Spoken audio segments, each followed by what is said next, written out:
Olá, gente bonita, bora lá ler a palavra de Deus. Continuamos no livro de Jó e hoje é o capítulo 29, 30 e 31.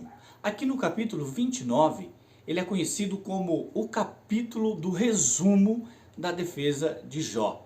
Jó aqui nesse capítulo, ele expõe ali o seu desejo de voltar aos velhos tempos. Os velhos tempos onde Deus o guardava, ele assim pensava, onde ele desfrutava da amizade de Deus. A voz tranquilizadora do Espírito Santo era que motivava as atitudes de Jó.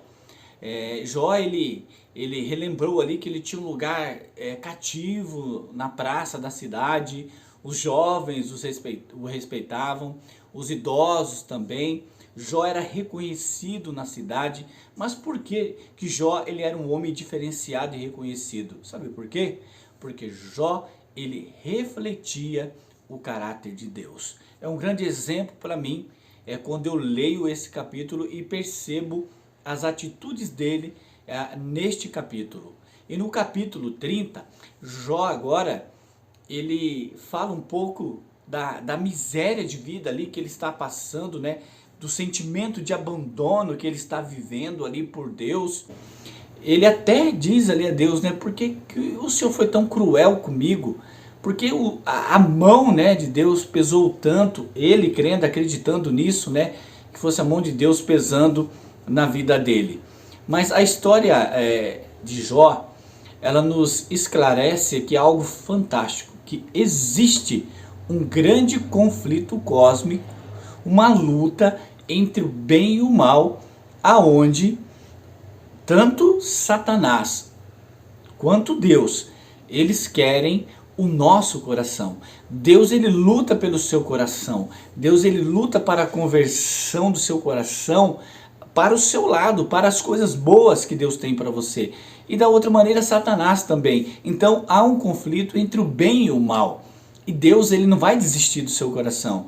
Deus ele não vai desistir da sua vida. Pode ser lá do ladrão na cruz, pode ser agora você está começando a caminhar aí junto com Deus. Deus ele não desiste de ninguém. No capítulo 31, encerrando aqui a nossa leitura, nós vemos aqui o fim das palavras, né, da defesa de Jó. Então Jó descreve aqui ponto a ponto da sua defesa.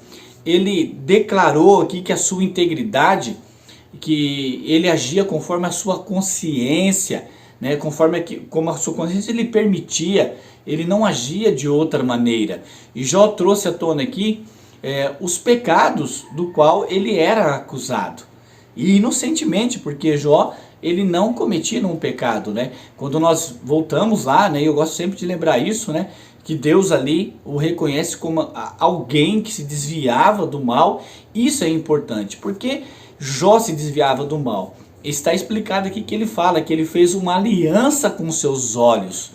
Ou seja, os seus olhos só contemplavam as coisas de Deus. Ele desviava os seus olhos das coisas do mundo. E você sabe que os nossos olhos, ele nos faz pecar. Se nós dermos espaço, né, para os nossos olhos, né, ele cobiça, ele quer sentir inveja, ele quer ter sentimentos ruins.